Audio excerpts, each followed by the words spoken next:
Jim Fyfe, A Normal Guy, theme song credits, take one. Sing it to the camera. Okay.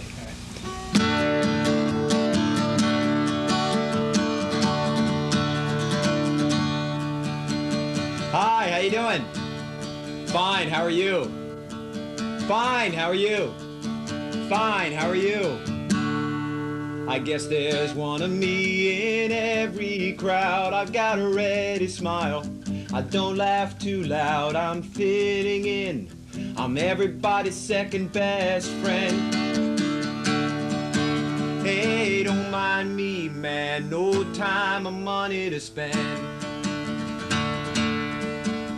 Don't ask my opinion, 'cause hey, I don't know. I might be unhappy, but I'll never let it show. I've always been this way, and I don't wonder why. I'm a thing of beauty. I'm a normal guy. Because I read the papers and I watch TV. Anything good on? I sit and wonder why girls never notice me. Oh well. I've got a small apartment and a little car. I go out on the weekend, but I don't go far. Sometimes to the movies, or maybe just to the store. I used to go to discos, but I don't go anymore. Too loud, you know what I mean? I've often seen you on the bus. I'm surprised that there are so many of us. Did you see the game last night on Channel 3? I guess I fell asleep. It just went on too late for me. So I guess I'll read about it in the paper, and I'll watch the late results on TV.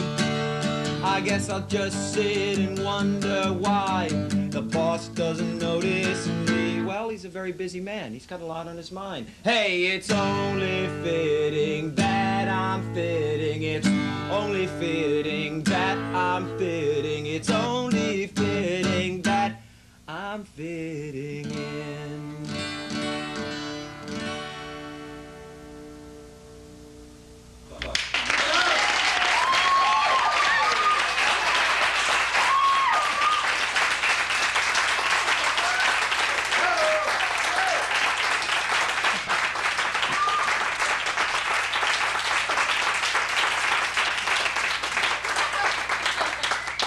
Thank you. Good evening very much. I'm Jim Fyfe, and chicks dig me. Before we formally begin the show, I'd like to start off really as an introduction to this first piece, talking just a little bit about my family. Now, everybody's family is weird, and mine, of course, is no exception. In fact, my brother Dennis once got a virus that made him go to Cleveland. Made him go to Cleveland. Anyway, maybe it's different for women. But when you're a little boy and you come in, you're hurt, you're crying, you want some love, you better hope you run into Mom. Because if you run into Dad, you're going to get, come on, shake it off.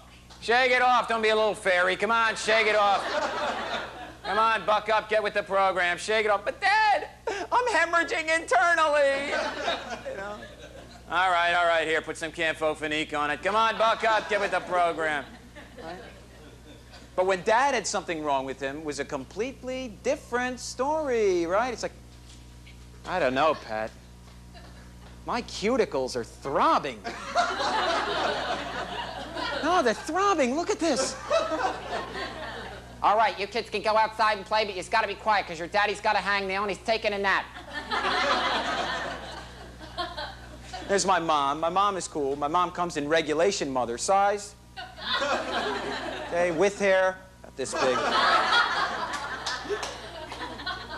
Mom is cool, but unfortunately, when my mom is gone, nobody's going to remember what she looked like, because every picture ever taken of my mother looks like this.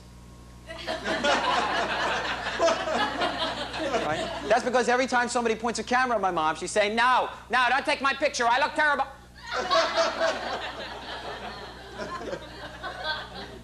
But Mom is cool. Mom is very upfront, you know. There's no fooling around with my mom. Like, for example, with my mom, when it's time to party, it's time to party, you know? For example, you go to the wedding, and the bride rubs cake in the groom's face, you know, and some ugly girl catches the bouquet. The friends are handing it off, you know. And the band decides they're going to crank up some heavy dance hits. So it's like, Okay, here's one for the young people. If you come down to the city, bet you're gonna find some people who, you know. Anyway, my mom is the first person. She's not on the dance floor. She's on a table, Jack. She's kicking stuff out of the way. Come on, Bill, let's party. Boogie, come on, Bill. Ah, you're an old fart. Come on, everybody. No, don't take my picture. I look.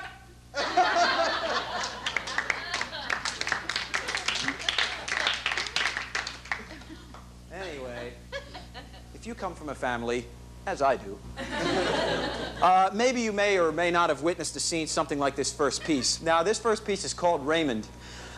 This thing takes place years before I was born. So I can't claim to know where in my brain this thing came from. But the time is the early 1950s. The place, somewhere in the suburbs of Philadelphia. Okay. Teresa, I'll take care of it, okay? Look, I ain't seen a guy in years. I can't hit him with it as soon as he walks in the door. Okay. Teresa, I'll take care of it. I said I'd talk to him and I'll talk to him. Will you leave me alone? I'm a grown man. I know what I'm doing. Huh? Yeah, very funny. Ah, there he is. Teresa, I'm not going to say it again. Now, why don't you go look after the thing there? Yeah, that's good. Okay, coming. Hold your horses. Okay, here we go. Hold on. Hey, there he is. How you doing there, Vincent? Geez, good to see you, buddy. Yeah, gosh, look at all them stripes. Well, welcome to my tent, Sergeant, sir. Come on in here, you jokester. How you doing there, buddy? Yeah, hey, Teresa, you remember Vincent, huh? From the wedding, the guy with the big red fez on? Yeah, you jokester. Yeah, you remember. Yeah, right. Hey, buddy, how about a nice little shot and a beer before dinner, huh? Come on, you're getting out of the Army in a couple weeks, huh? Live it up. Okay. Teresa, a nice little shot and beer for my old Army buddy Vincent here. Yeah, have a seat there, buddy. And one for me, too. Yeah, how you doing there, pal? Yeah, looking good there, buddy. Little skinny, though. Calisthenics, my ass. You're out there chasing them Fräuleins around all the time. I know you. Yeah, living on that Army chow? Sure. Hey, see me? I'm in the pink, pal. In the trim, ready to go a couple rounds with you any day, buddy. Yeah, well, see, I get the best of both worlds here, pal. Oh, yeah. I get plenty of that home cooking, and I get plenty of... Hey, here's Teresa. Okay, there we go. Nice little shot and beer for our guest there. Right, and one for the master of the house. How about my beautiful wife, huh? Ain't she beautiful? What? Teresa, why don't you go look after the thing there? Yeah, that's nice. Oh, come on, get up there, buddy. Get up. It's time for a toast. Nah, to you. Yeah. Welcome back to civilian life there, pal. Okay, here we go. Ready? Down the hatch. Here we go. Ready? 1, 2, 3. Beat you. Yeah. Take a load off there, buddy. Yeah. Oh, here we go. The parade begins. No, hey, it's all right, Tommy. Come on in. It's just my old Army buddy Vincent here. Yeah, there he is. How you doing there, little slugger? Huh? Vincent, I'd like you to meet my boy Tommy. Yeah, they get big so fast, huh? Yeah, this little slugger is going to be 7 years... Oh, excuse me, sir. Excuse me. He's going to be 8 years old in just a couple of months. Yeah. You should see this little guy swing a bat, huh? What's that fur cap he's wearing? What's that fur cap? That's no fur cap, pal. That's a genuine Davy Crockett cap. Oh, yeah, very big item. Every kid in the country's wearing them. Well, it's a regular, phenomenon. Well, he's seen it on the TV over at Teresa's mom's house, right? And you would not believe what Santa Claus had to go through on XMAS to get this for this little guy. Yeah, but he's worth it, though, huh? Yeah. Vincent, watch this. Hey, Tommy, how about a nice little round of exhibition boxing for the old Golden Gloves champ here, huh? Okay. All right, but we got to keep it quiet because Mommy don't like no roughhouse. Okay, here we go. Okay, it's the 14th and final round. Jake LaMotta's really getting it put to him. He's backed into the corner. Oh, is he ever going to break out of his lethargy? Look out. Oh, here he comes. He's busting out. There's the uppercut. He's going for the breadbasket. He's a dynamo. Nothing can stop him. Look out. He's a powerhouse. Okay, Tommy. Okay, Tommy. You can stop now, Tommy. You can stop now, Tommy. Okay, Tommy. Go give Uncle Vincent a nice big handshake. No, not a kiss. I told you about that. Okay. Yeah, that's good. Now, why don't you go help Mommy with the thing there? Yeah. How about that, huh? They get big so fast.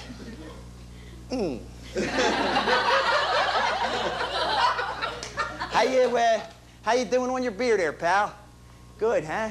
Yeah, boy, I tell you, the days are getting longer. Yeah. Uh-huh. I see you're looking at this item over here on the shelf, huh? Yeah, that's quite an item, ain't it? Yeah, it's really something. There's a story behind that, pal. And I'll tell you. Take a guess who I met. Take a guess. Nah, guess again. Nah, guess again. You'll never guess, I'll tell you. Who I met? Vic Damone. Yeah. Las Vegas, Nevada, where else? Oh, yeah, fantastic place. Yeah, well, see, we were out there on vacation last May.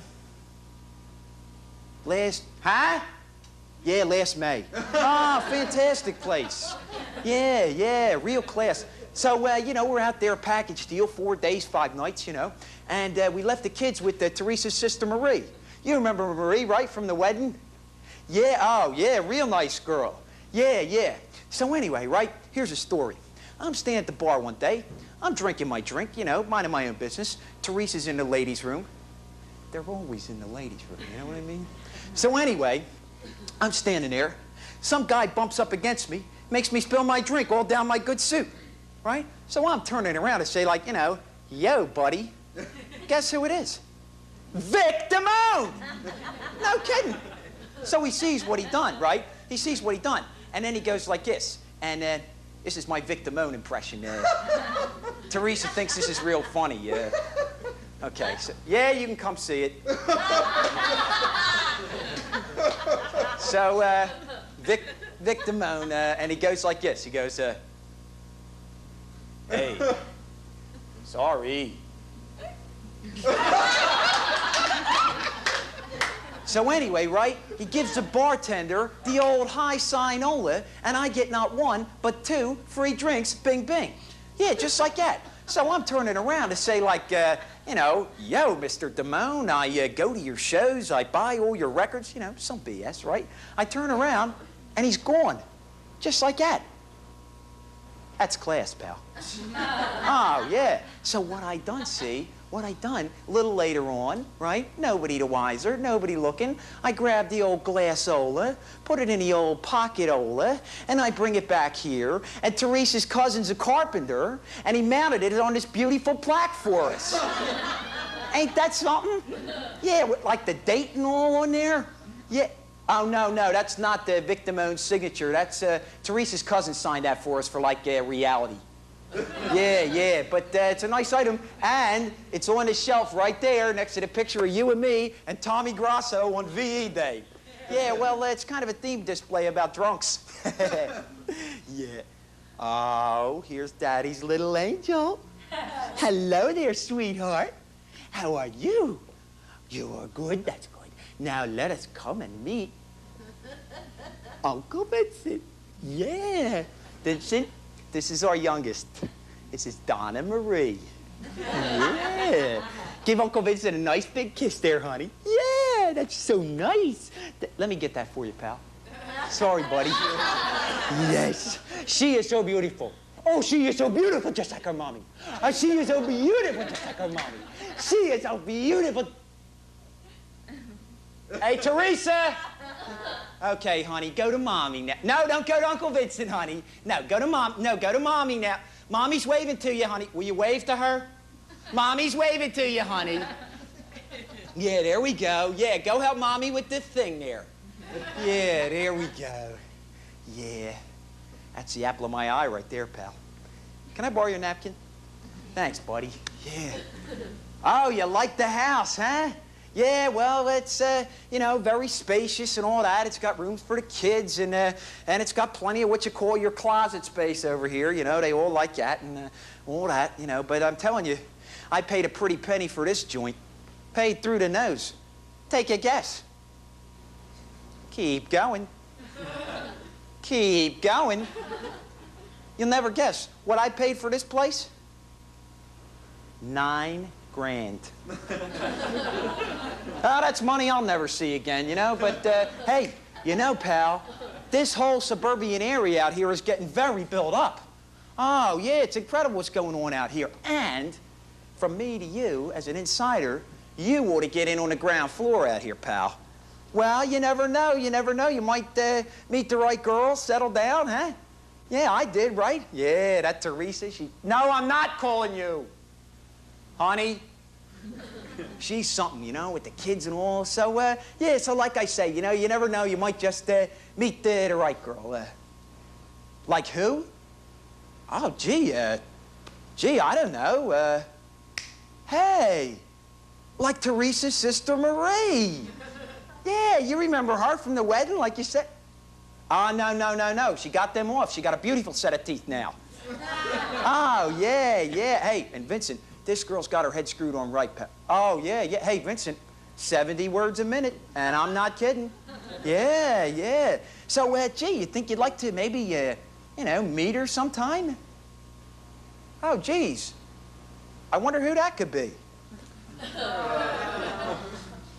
Yo! Well, what a surprise. It's Marie. Well, what a coincidence. Well, come on in, Marie. We were just talking about you. No, it's okay, Marie. Will you come on in? Just come on in. Hey, Vincent.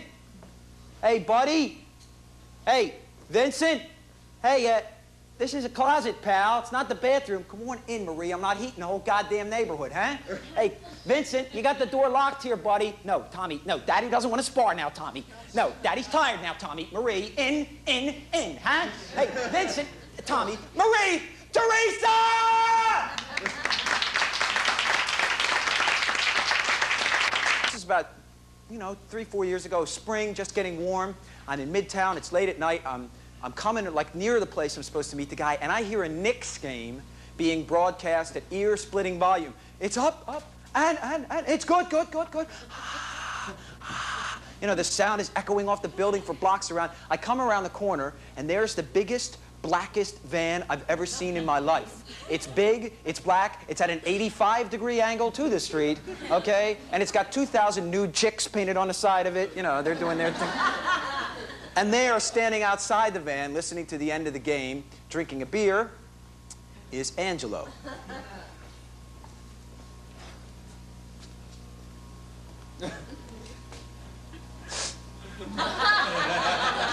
Hey, yo, you John's friend, right? All right, come stand over here. I'm listening to the final, like, climactic seconds of the game. All right! Next sweep at home! Yo, man, next sweep at home! Yeah? Fuck you, too.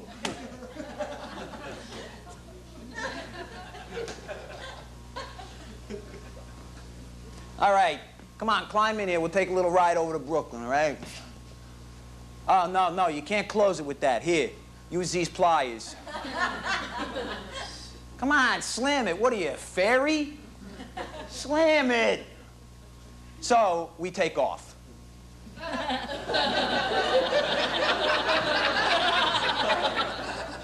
Pretty fast, huh?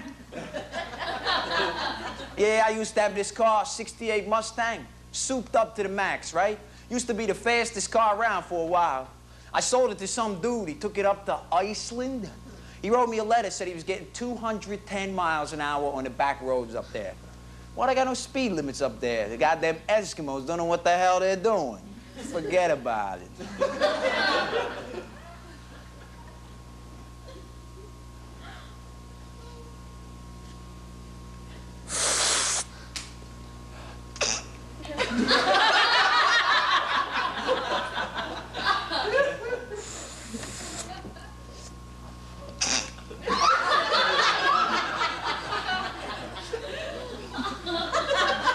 You want a hit, man?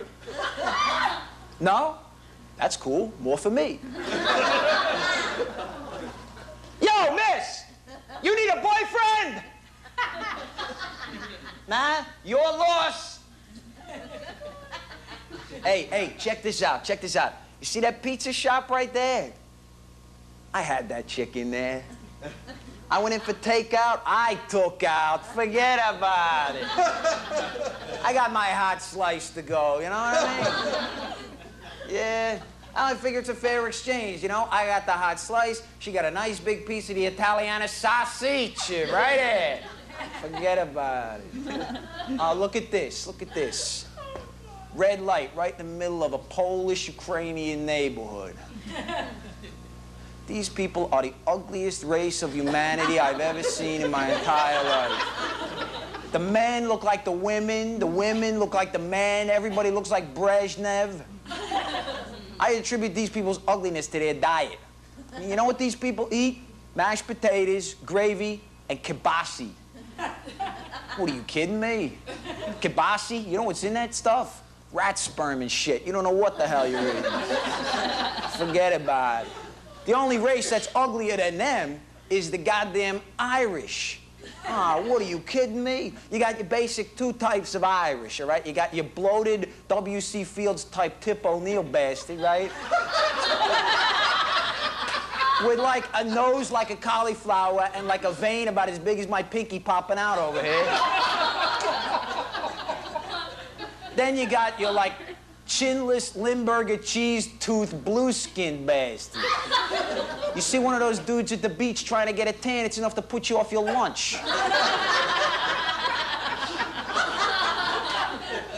Well, you're Irish, right? See what I mean? All right, here we go, over the bridge. I like to ride really close to the guardrail. If I do it right, I get sparks to come out of the hubcaps. Oh, look at this. Look at this. It's got to be a carload of the fucking molognone, man. The molognone, man, the eggplant, the blacks, you know? Oh, no. It's a carload of them little brown dudes. Roll your window down. Hey, Chico! Hey, Taco my Tico!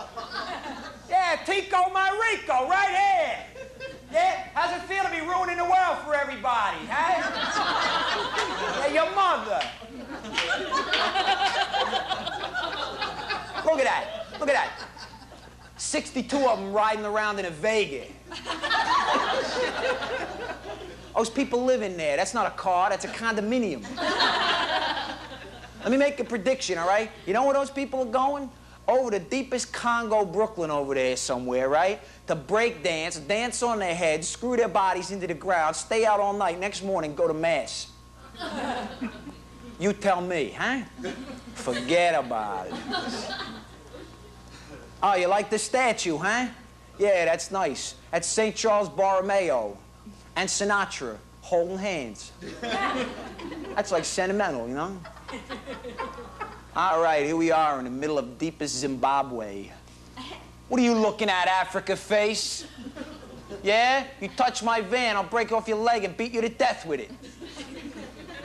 All right, get out. Use the pliers, man. Come on. What is your problem? What do you do anyway? Actor.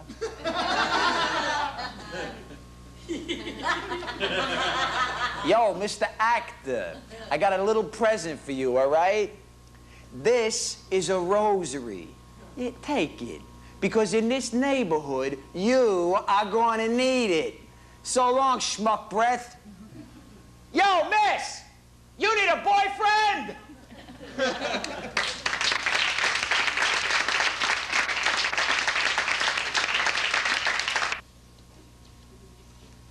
Shut up. Shut up. Sharon, shut up. Shut up. I was not crying. I was just sitting there thinking. Well, shut up. What? Then stop following me around. I don't want to play with you. Because you are a baby.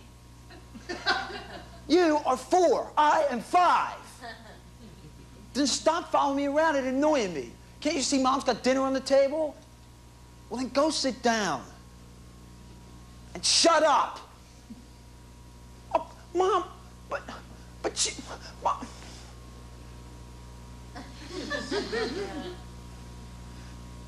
Sharon, I'm sorry that I said for you to shut up. Will you accept my apology? Please.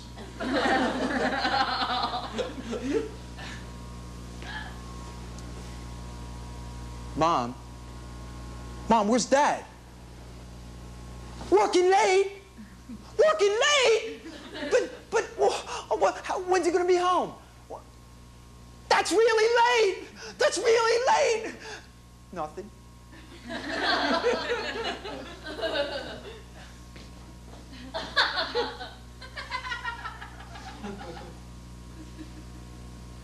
What's for dinner, Mom?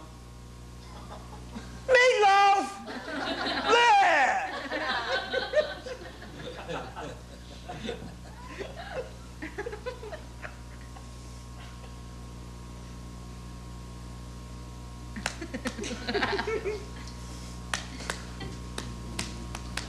Wait your turn.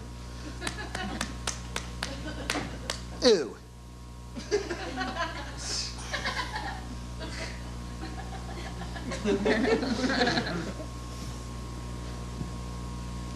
You want it? Here.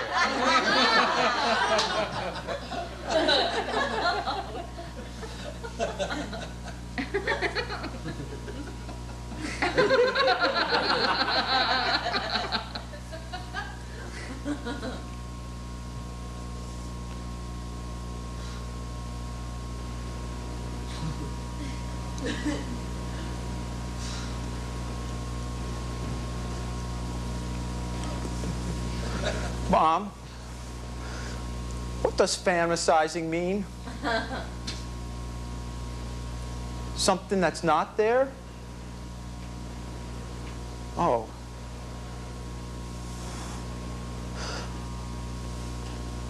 Mom, is Danny Shore smarter than I am? Well, because he's in 2nd grade and I'm only in kindergarten? Yeah, I guess he is a little smarter than I am. Mom! I can't take it anymore! Mom, can I talk to you man to man? Oh. Mom! I went to Danny Shore's house. And he said that he came to the door and he said that he wouldn't play with me anymore if I was wearing my cape. And he said that I'm just being a baby when I play that I'm Superboy and that I'm from planet Krypton and that I can fly. And he said that I'm just fantasizing when I think of that stuff. And that if I'm going to be a baby, I can't play with him and his 4th grade friends. And if I don't act mature, I can't be in the Big Studs Club. What were you hitting me for? The Big Studs Club. It's a club that Danny Shore has. Where guys come over and they look at pictures of naked ladies he found under his father's bed. Well, Mom, I don't want to look at pictures of naked ladies. They're gross.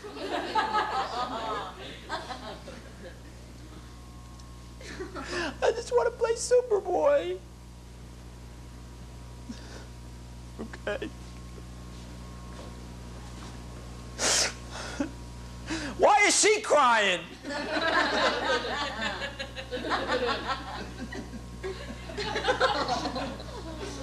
Mom. Am I just being a baby when I play that I'm Superboy, and then I'm from planet Krypton, and that I can fly? No? Good. But Mom, am I just fantasizing when I play that I'm Superboy and then I'm from planet Krypton? Good. Mom, do I have to act cool and be in that club that Danny has if I don't want to? No? Good. Mom, can I go out and play for a little while? Just until it gets dark, just in the backyard. I won't go anywhere, I promise.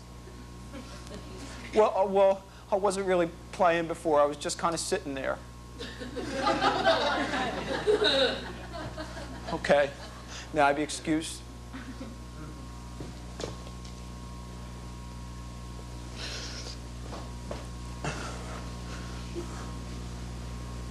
Mom, Mom, could Sharon come with me and play Superboy and be Lois Lane?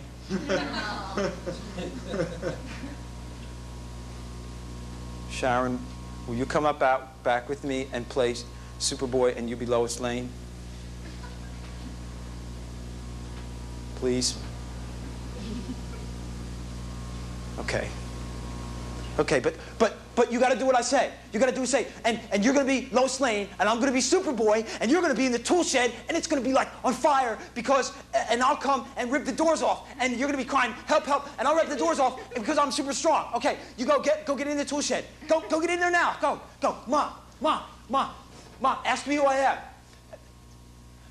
I'm Superboy!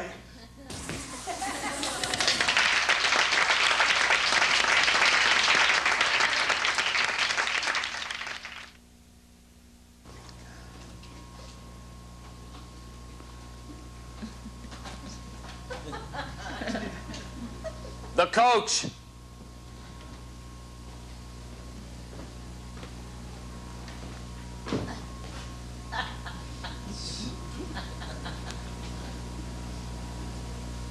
All right, gentlemen, let's listen up.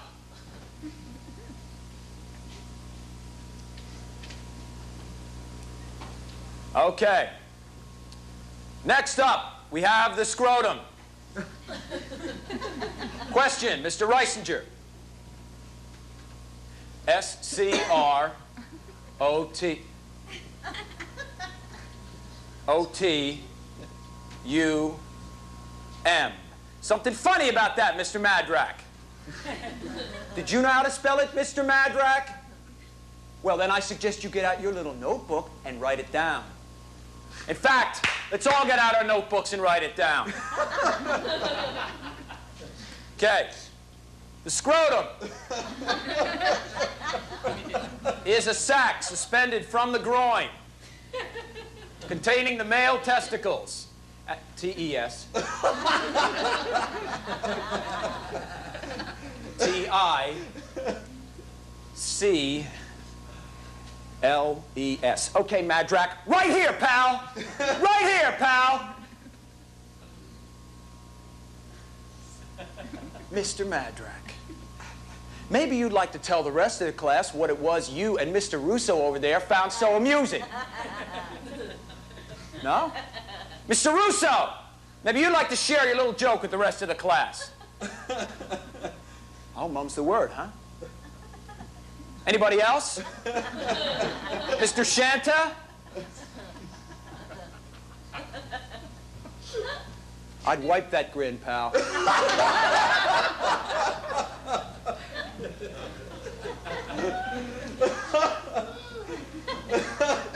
Look, fellas. Now you can sit here. Okay, laugh it up. Go ahead. Have a great time. Makes no difference to me. Hey, I still get paid. But you're not going to walk out of here any better, any wiser than when you came in. Now, many of you are just entering that all-important senior year. Many of you are going to be exposed to sex for the first time very soon. Yeah, if you haven't already. It's in your interest to get the facts. And in this semester, we are going to get the facts about venereal disease, about birth control, about masturbation. Oh, here we go again. The little babies have to have their laugh. Okay. Okay, Mr. Ringleader, Mr. Madrak, look me in the eye and repeat after... Hey, I'm right here, pal! Repeat after me. Masturbation. I couldn't hear that. Could you hear that? Let's hear it, pal. Masturbation. Very good. Now, Mr. Russo, maybe you'd like to join us, please. Masturbation. Very good. All right, fellas, let's all get over this together. Let's hear it loud and clear. Masturbation. Come on, meet it. Masturbation. All right, let's clear another hurdle here, fellas. Penis. Come on, let's hear it down in the bio lab. Let's hear it down in the home ec room. Let's hear it down in the auditorium where the fags are rehearsing the school play. Now, come on, fellas, Weissinger's not having any problems here. Let's hear it. Penis! One more time. Penis!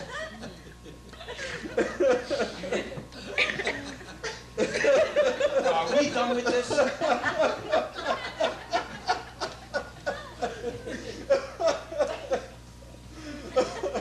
I'll see you after class on Monday.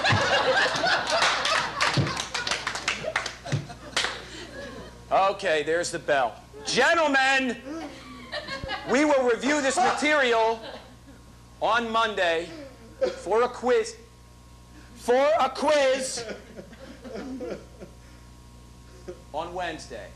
And I trust all of you will turn out tomorrow morning at 11 a.m. to see Mr. Russo and Miss Madrak lead our team to victory over Wilson High. That's tomorrow morning at 11 a.m. And you are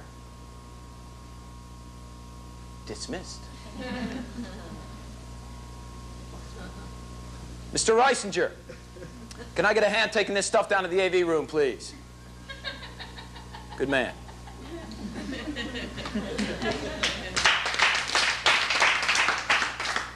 Wait a second, Reisinger. Hold up. How you doing? Okay. Listen, Rob Burt.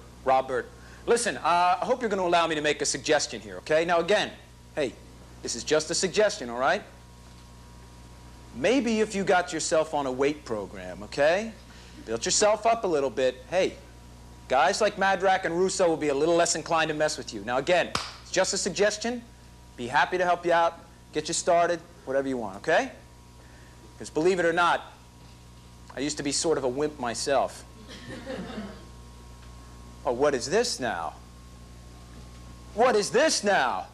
Oh, is little Robbie gonna cry because the big bad jocks picked on him? All right, let's calm it down right now. Hey, let's calm it down right now, pal. Right now. And we're just gonna breathe, okay? Hey, read my lips. Breathe. And out. Let it go. All right, one more. And out. Okay, very good. Now, we're going to sit. Hey, sit. Okay. All right. You and me, all right? Friday afternoon, Nobody in the room here, okay? Anybody out there? Nobody out there. Man to man, what's on your mind? Yeah, I know you're different from the other guys, okay? And that's what I'm talking about with this weight pro. Well, sure, I understand, sure. Or maybe I don't know. Sketches? Oh, yeah, sure. I'd love to see some of your sketches. Yeah, word around the faculty lounge is you're quite the artist, huh? Private sketchbook. Ooh, sounds scary. Okay, we'll take a look.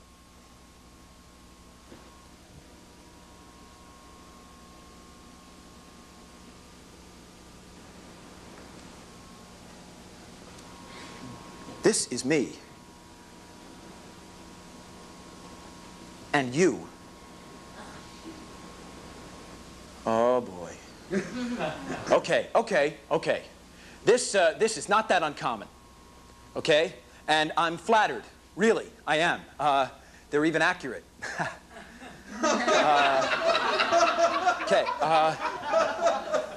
Okay, this is not that uncommon, okay? And have you shown this to anybody else?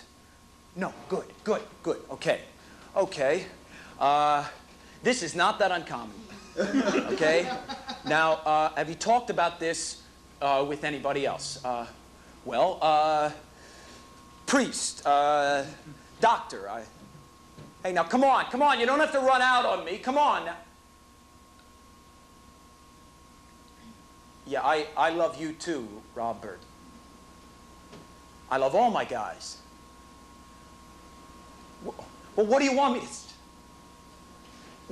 Now, look, you don't have to start with the crying again. No, you don't. No, you don't, goddammit. Now, come on. Let's just cool it out right now, pal. Hey, right now, pal.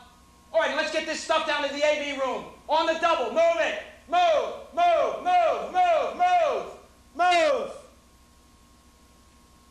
Good man. Reisinger. Listen, about that weight program, you'll let me know if that's what you want to do, okay? Yeah, right. And about this other thing, try to get over it. Okay, I'll see you Monday. Oh, yeah, right. Yeah, tomorrow morning, 11 a.m. Yeah. Oh, I know we're going to beat them. Yeah. All right, I'll see you there. Okay. Right.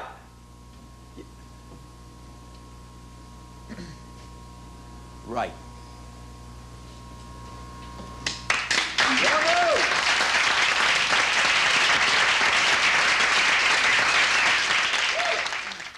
Okay?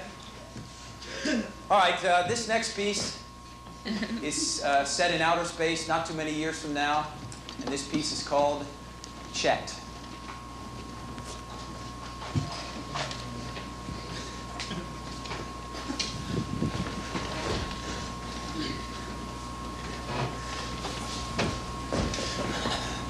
Okay, computer. Hi.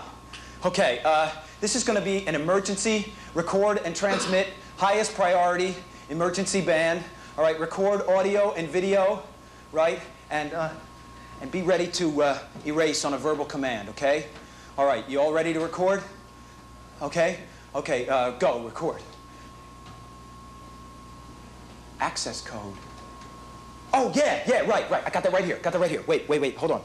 Okay, LT-M-200-002-0-K-R-127-7.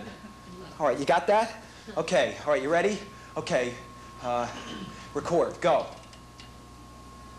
Okay, hello. This is an unauthorized emergency transmission coming to you from the SS Casper Weinberger en route to Omega 9 from yet another disaster, this one on Vega 6. I'm going to have to speak very quickly because this transmission has not been authorized by Mission Chief Belsky, who at this moment is lying passed out drunk on the floor of the crew lounge. But in just 6 minutes, the alarm is going to sound for us to stop whatever we're doing and go into suspended animation for 6 months. Next and last stop, Omega 9. So since Belsky has been following me everywhere, this is my first and my last chance to tell you the truth about what's been going on out here. Okay, now, for the record, I'll identify myself. I am Chief Maintenance Mechanic Leonard Chester. Okay, the crew, when there was a crew, used to call me Chet. All right, now, as you probably know, the Weinberger has been on a 6-year mission to establish contact and trade with 6 alien cultures as encountered by unmanned probes, 7-man crew, and as I said, 6 years out and back. What you probably don't know is that we've attempted contact already 5 times, okay? Each time resulting in the death of a crew member, the loss of the culture in question, and the elimination of the planet in question. We're screwing up royally out here, okay, folks? Computer, can you stop and go back to the planet in question? And okay, ready? Okay, record. So it ought to be obvious at this point that there's something radically wrong out here. Now, I have reason to believe that Mission Chief Belsky has been censoring or doctoring or whatever the tapes that he's been sending you. And I'm prepared to back up that claim. All right, now here I have a disc of our last attempt to make contact. This is Vega 6. And believe me, I only saved this thing from the shredder by supreme deviousness. All right, so I'm going to patch this thing in right now. Okay, computer, can you play that disc and then wipe my image, but keep my audio going? So I'll narrate. Okay, right. All right, the first image here is, this is Reed, the ship's navigator, for Christ's sake. And we're sealing him into that spacesuit that he's wearing. You'll see the valve on the top of the helmet blow, and that tells us that his skin and the oxygen in the suit are germ-free. Okay, and this next shot is a shot of Belsky, or Belsky right by the landing craft, right. And if you look on top, you'll see a crane arm, which we added on. Okay, and all of this, the crane arm and the suit, the sterilization, were all to make sure that at no time would Reed or any oxygen from this ship be exposed to the planet's atmosphere, okay? Even though the planet's atmosphere was rated as breathable. Computer freeze. Belsk? Is that you, Belsk? Relax, man, relax, he's out cold. Okay, computer play. All right, now, here's Belsky, ever conscious of the crew's morale, and he's busting a bottle of champagne across the side of the landing craft, okay?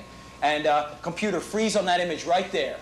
All right, now I'd like to point out that that drink in Belsky's hand is not Tang, okay? That's a double screwdriver, his 5th of the day, and it's only lunchtime, okay, folks? Yeah, Belsky's partying out here, all right. He started out calling this mission Belsky's Rock the Universe Tour. Yeah, with that stupid grin on his face, man. Okay, computer, fast forward. All right, I'm going to fast forward through this next section because Reed gets into the landing craft and starts off down toward the planet. And while that's happening, a word about the aliens in question. Now, probes had reported a medieval level culture, mid-sized cities, relatively peaceful people, very sports-minded, and also very tiny. Maximum height for the males was only about 4 feet. Belsky dubbed them the Little Orange Dudes. Okay, all right, computer, regular play. All right, now, here's Reed, and he's coming in low over the city there. He's right over the stadium. You can see there's a big game in progress. Okay, Reed brings the ship down over the center of the field. Here's a shot of the dudes freaking out. Okay, Belsky thought that was real cute, all those little orange people bashing into each other all over the place. Okay, now Reed doesn't actually land. He hovers about 15 feet off the surface, okay? Right, now here he is coming out of the airlock, right? And he's hooking up the harness on his suit to the end of the crane arm. He engages the crane arm, which extends him out over the heads of the crowd, and he's holding up the plaque which says in Dudish that we come in peace and all that stuff. Okay, now, everything is just going perfectly at this point, and if you look on the bottom of the screen, you'll see the king. I guess he's the king. He's wearing that big helmet, okay? He steps forward and tries to reach up and touch Reed. Okay, but Reed, of course, is too high for him. He turns away. Right, and he signals to these 3 guys here who drop their spears and step forward and climb on each other's shoulders, forming a human ladder up which the king climbs and reaches out to touch Reed. Reed tries to struggle and get out of the way, but now he's all fouled up in the harness. And he swings back the king's way, and the king's fingers just barely brush Reed's leg, and then it begins again. the king flushes about 20 different colors. He explodes. And in just seconds, they're all infected. The stadium, the town, dudes are just exploding left and right. And this last shot is a shot from the tail section of the mothership, and that's the planet just sucking in on itself, just getting ready to just blow up. And that audio is Reed trying to be cool till the end. All right, that's the end of the tape. Now, it's at this point that Belsky realizes we've got disaster number 5 on our hands, and he runs for the control room. He starts flipping switches. He's going, "We're out of here, man! We're out of here!" Rockets are going off. We're blasting away from the planet. I run up to him and I say, "Belsky, what about Reed? What about Reed, Belsky? Belsky, what about Reed?" Belsky just says, bummer, man, but I'm not going to be here when that sucker blows up. We're out of here, man. Now get to your post. And that's when I realized that this mission is over, folks, and it's been over for a long time. Because this is the 5th time that this has happened. And it doesn't matter what we try. It's sealed spacesuits, forced. It doesn't matter. Because no matter where we go, we get the same result. Dead crew members, dead races of people, and dead planets. I mean, we're spreading across the galaxy like some kind of a virus, for God's sake. And we don't know why. And Belsky refuses to listen to reason. He refuses to abort this mission. Now look, first Schmidt, okay, then Reed, both tried to file formal complaints against Belsky, but Belsky wouldn't authorize the transmission. Then Schmidt, then Reed, both drew the short straw and got to be the guy to go down to the planet. And what can I do? I mean, what can I do? I mean, I'm just a maintenance mechanic, man. I can't fly this thing. Maintenance mechanic is one step up from janitor. I mean, I was going with the flow because I figured we'd figure this thing out, but we're not. And Belsky insists on all 6 stops as ordered. Now look, I'm well aware that Belsky is the son-in-law of Major Embry of the Exploration Ministry, okay? But this is too much! And when Belsky says that all 6 stops as planned, that means that yours truly gets to go down to Omega 9. Now, I don't want to get into a begging thing here. I'll waive my pay. I'll do anything, but I'm too young to die, man. I mean it. Please, somebody out there, listen to reason. Now, look. We're going into suspended animation in like 2 minutes, and we're going to be in there for 6 months. Okay, now that's time enough for you to get this thing and abort this mission. Please.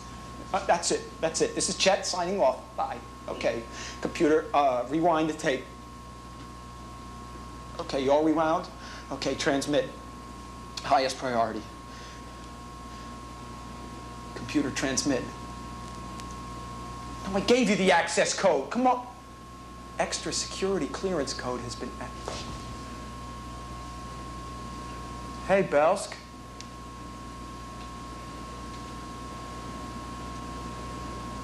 What's happening?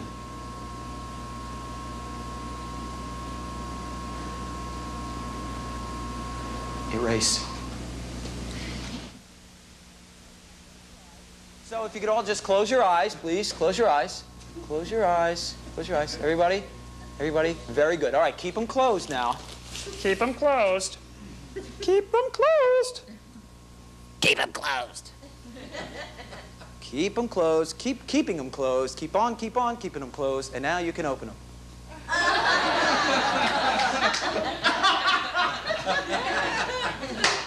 How you doing? Okay,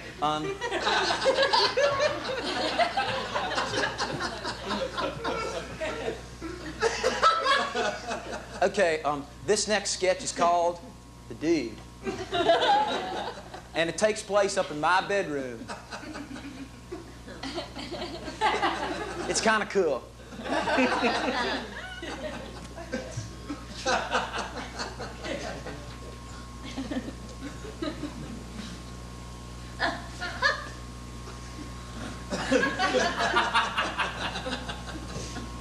Oh, no. Oh, gross.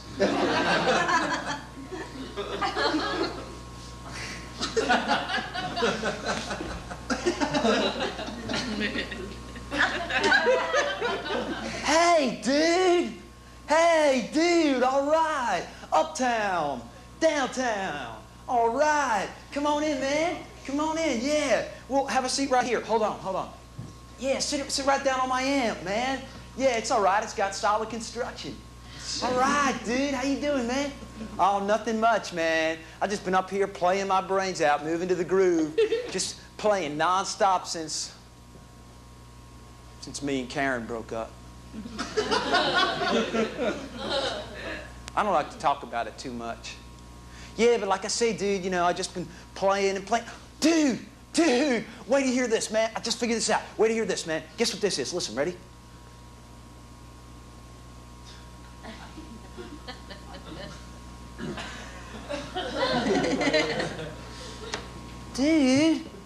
Dude, it's one of your favorite cuts. Listen again, man, all right?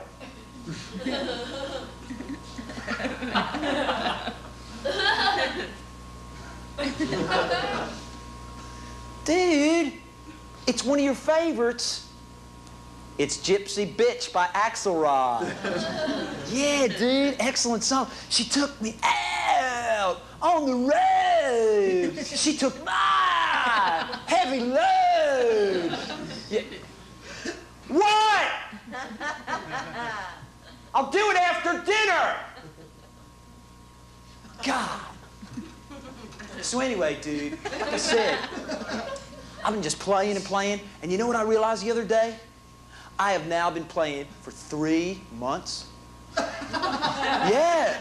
And I really feel like my playing is like, you know, matured. Yeah, dude. Because like, I kind of been into listening to a more like jazz-influenced sound since me and Karen broke up. I don't like to talk about it too much. But anyway, like, I kind of been listening to more jazz-influenced bands like AC/DC, Black Sabbath, Early Zepp. You know, I mean, don't get me wrong, dude. I mean, my heart and soul is still totally devoted to heavy metal. But like, I kind of feel like it's time for rock and roll to transcend its adolescent mentality in favor of helping mankind find a new equilibrium of hope amidst the ambiguities of the modern world. Yeah, I read that in Rolling Stone, but like, they took the words right out of my mouth. What? Do you want a grape soda? No! Thank you! God. So anyway, dude, like I said, I kind of had this like strange notion kicking around in my brain. And like, tell me if like you think this is like queer or something. But I kind of been thinking about applying to Berklee School of Music for guitar. Yeah, dude, because like a lot of the best players on the local club scene went there, man. Joey Speck of Head Cheese, he went there. Butch Maserati of the Wild Bastards, he went there. Only for a semester, though.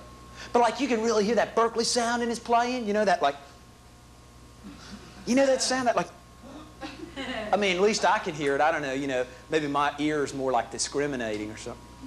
Well, don't go, dude. Dude, don't go, man. Look, dude, look, I know I told you that, like, you could never play my guitar, but, like, I've now left my spirit in it, man. So, like, you can, well, dude, I got the double Hydrafoot live album, man. And you can, oh, man, you're going to see Hydrafoot tonight? That is so cool, man. That is totally awesome, man. Yeah, who you gonna take? Well, come on, you can tell me.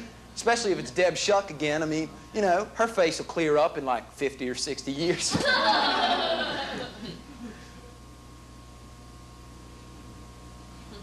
Really? Karen? Really? No, dude. No, dude, it's all right. No, you know, may the best man, yeah, you know. Yeah, well, hey, man, you have a great time at the show. Yeah, hey, rock on, dude. Yeah, man, and tell Karen I said hi.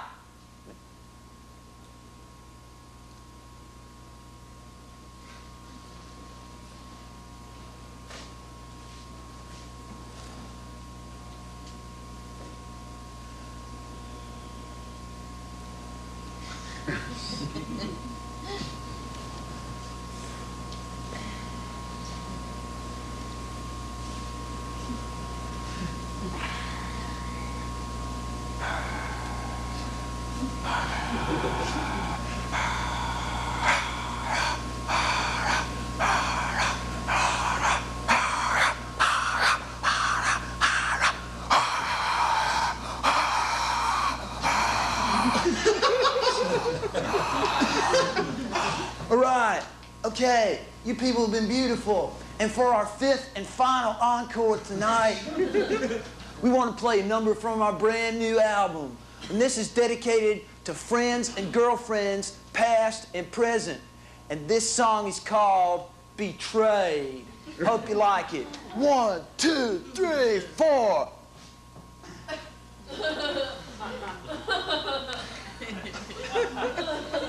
Yeah! Turn yourself down!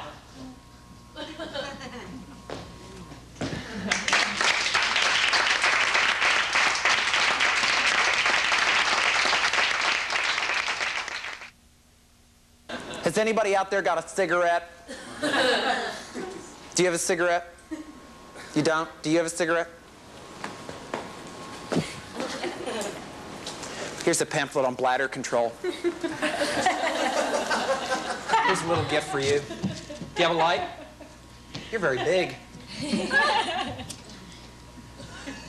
Thank you.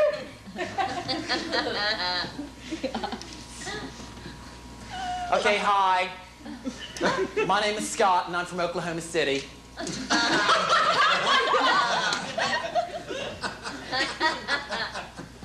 Okay, and I'd like to tell you all about myself for just a minute or two.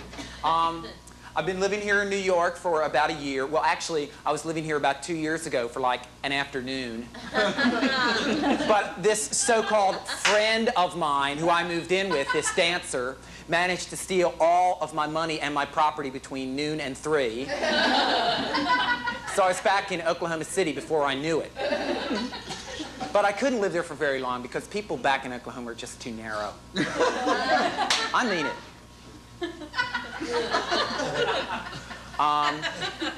I am Jesus Christ. See, I'm not really Jesus Christ. I just say things like that to be shocking. I can't help myself sometimes. All right, okay, maybe you're wondering about this girl's face on my t-shirt. Does everybody know who this is? This is Edie Sedgwick. Does everybody know who Edie Sedgwick was? Raise your hands. That's not too bad. All right, for the rest of you, Edie Sedgwick was this like very wealthy girl who was like raised in like Connecticut or some white bread place like that. She was brutalized by her father at an early age, and she came to New York and fell in with Andy Warhol and took every drug she could get her hands on, and she starred in some like freaky movies, and then she died of a tragic overdose at like, 32. She is totally my uniquest heroine. Well, actually, right now, I'm working in a video sex toy parlor because I'm seeking the ultimate in degradation and humiliation, which is why I picked New York. But really what I'd like to do is teach 2nd grade. I would.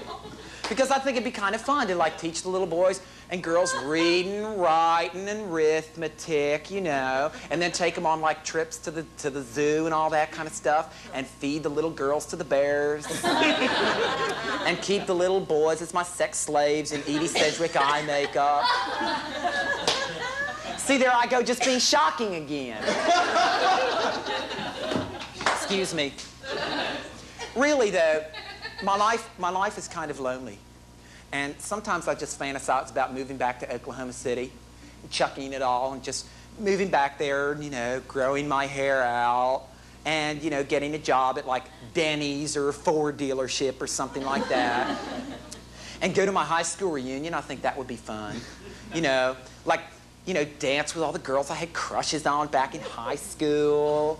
And belly up at the bar with the same jocks who used to beat the living crap out of me every single day. And then right at the climactic height of the evening, just when everybody's karma is peaking all over the place, I would burst into flames. Killing everybody in the VFW hall. Turning the class of '76 reunion into a charnel pit of death. See, there I go, just being shocking again. I told you I just couldn't help it. Don't don't you just think I'm the most fascinating and complex person you've ever met in your entire life? I know I do. Have a nice day.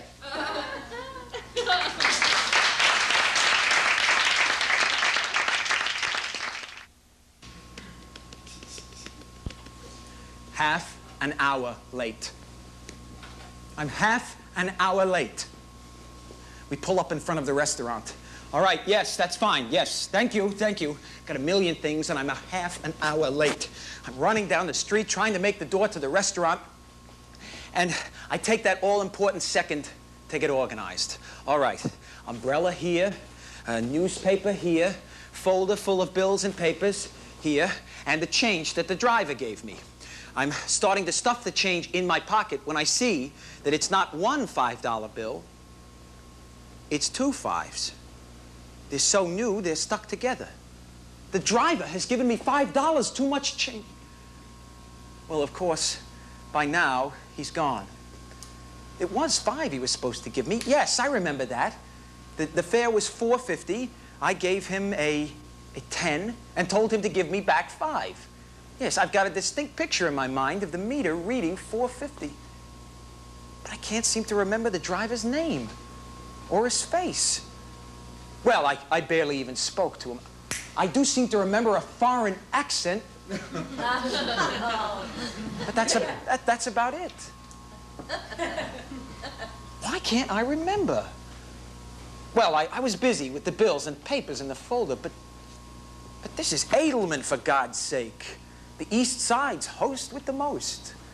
Never in 28 years in the restaurant business have I forgotten a name or a face. It's one of my trademarks. You know, you come in once, come back 10 years later, Edelman will remember not only you, but what you had.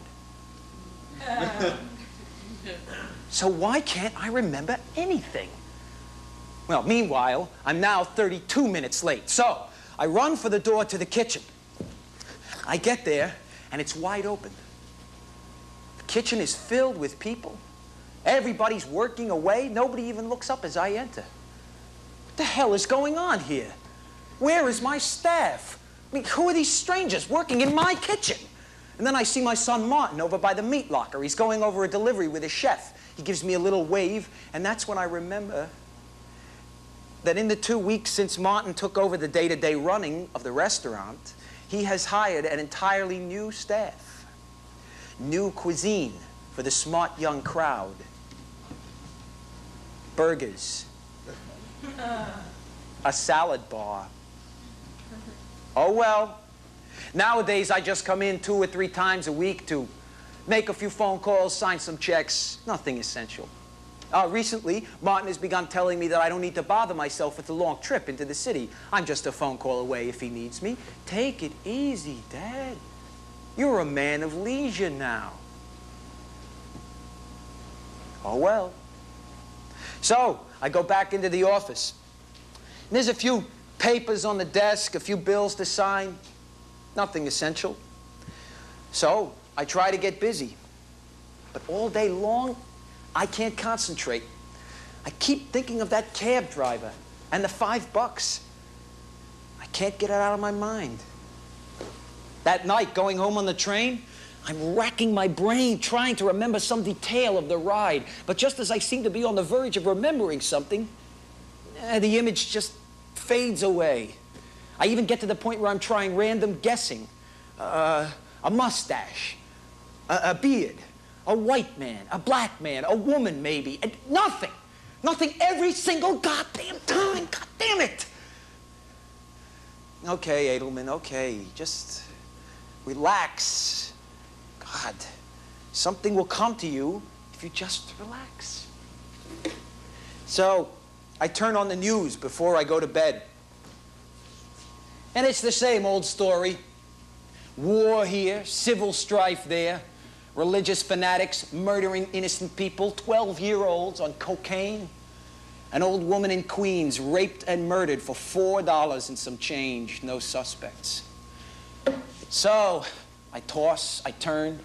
When I finally drop off, I have this dream where I'm walking down Fifth Avenue past the big library, and suddenly the two stone lions in front come to life and start chasing me downtown. I try to shoot them with this rifle that I've got, but it doesn't work. Ha, ha, ha, ha. I wake up, I'm sweating. I think about this poor immigrant bastard from Poland, Guatemala, wherever he's from. He's knocking himself out trying to make a living driving a cab. He barely speaks the language. He's just returned home to find that his mother has been raped and murdered for $4 and some change. On top of which, he's just been cheated out of $5 by some rich American in a suit and tie. What a world! Esther asks me if anything is wrong. She says I'm talking to myself. No, nothing's wrong. I know what I have to do. I get out the yellow pages. The fact that there are over 100 cab companies in the metropolitan area, not to mention thousands of independents, it doesn't faze me. Hello. I think one of your drivers may have given me too much change. Well, this would be yesterday morning about 11 a.m. No, I can't describe him. I think he may have been a foreign fellow. Do you have any foreigners working for you? And that's when I realized that, of course, some jerk is going to say it was me and grab the $5. This being New York, after all. No, my friend. You are sadly mistaken if you think you can defeat Edelman. Edelman does not give up, give in, or give out. There's a lot I cannot do anything about. But this I can do. And I will. So, I start to spend a lot of time in the city during the next few weeks. But I'm not at the restaurant. I walk by the big hotels, by the train and the bus depots where the cabs line up. I'm bending down to scrutinize the face of every single driver in the line. I'm hoping, I'm praying that something will jog my memory.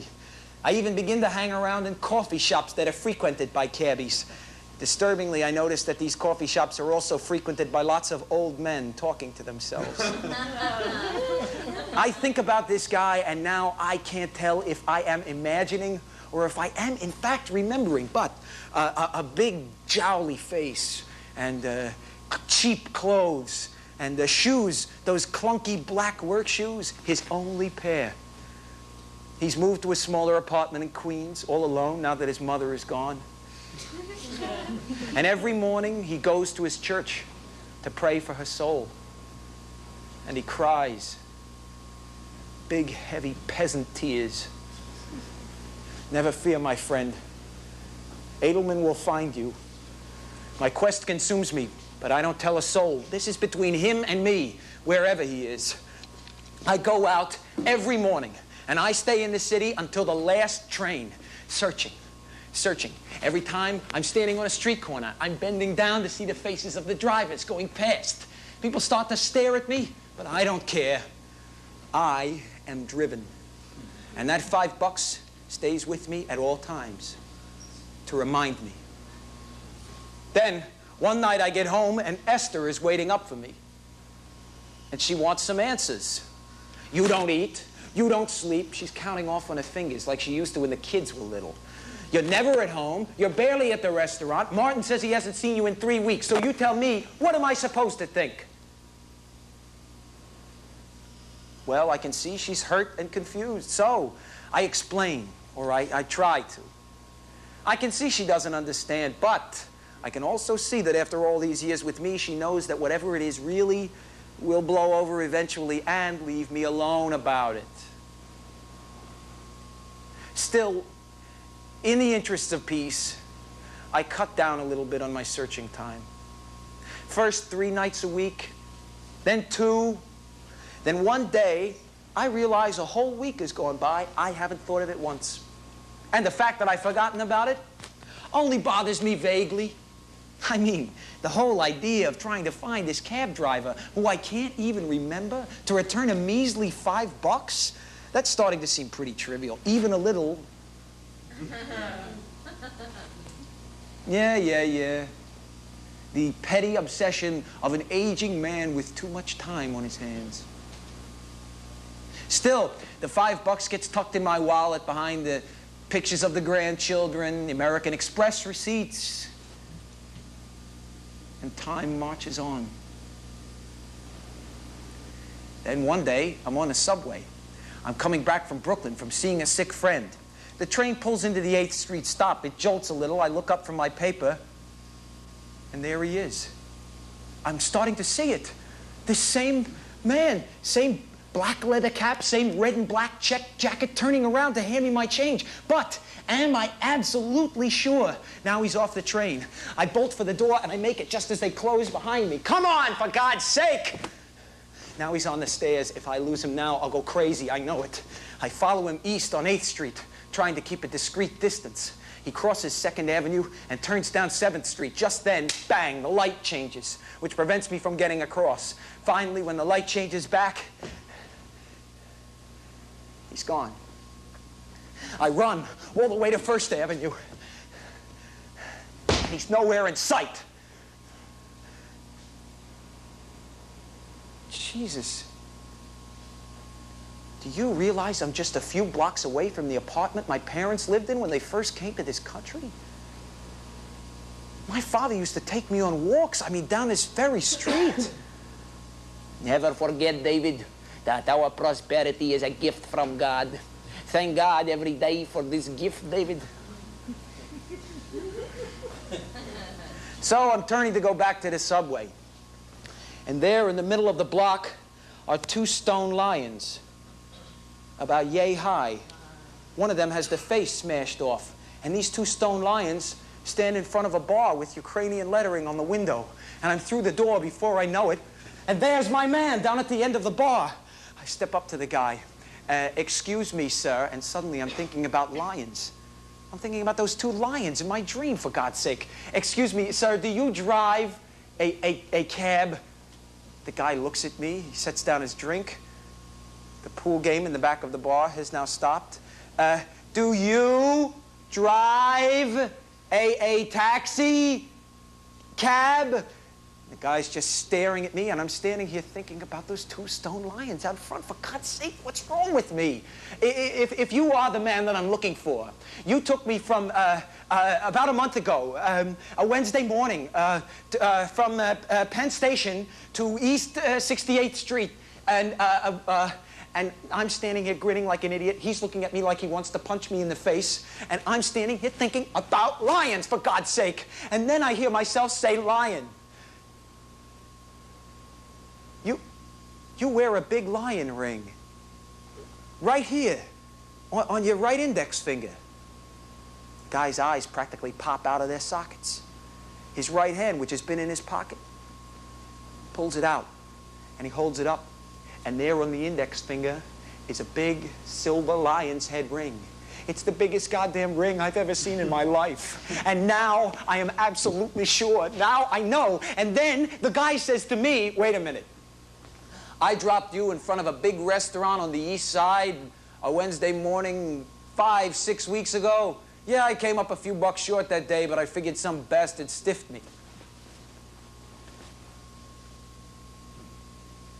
Guy looks at me, at the money, back at me. Then he just smiles, reaches out, and takes his change. He turns to a friend of his. He says, you see, I never forget a face. He asks me how I managed to find him. Just luck, I answer. But I know luck has very little to do with it.